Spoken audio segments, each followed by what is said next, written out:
للرجال نصيب مما ترك الوالدان والأقربون وللنساء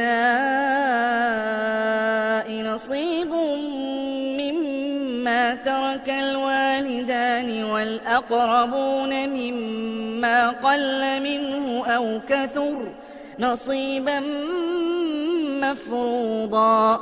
وإذا حضر القسمة أولو القربى واليتامى والمساكين فارزقوهم منه وقولوا لهم قولا معروفا. وليخشى الذين لو تركوا من خلفهم ذرية ضعافا خافوا عليهم فليتقوا الله وليقولوا قولا سديدا. إن الذين يأكلون أموال اليتامى ظلما إنما يأكلون في بطونهم نارا وسيصلون سعيرا.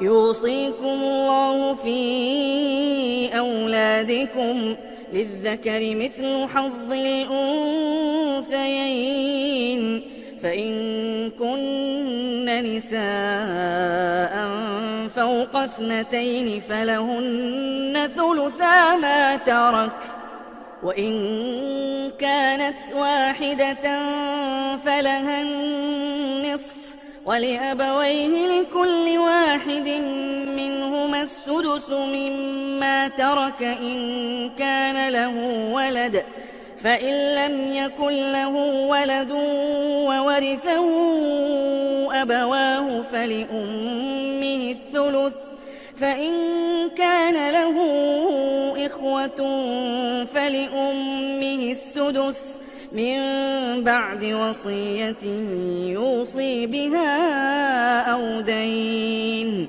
آباؤكم وأبناؤكم لا تدرون أيهم أقرب لكم نفعا فريضة من الله إن الله كان عليما حكيما.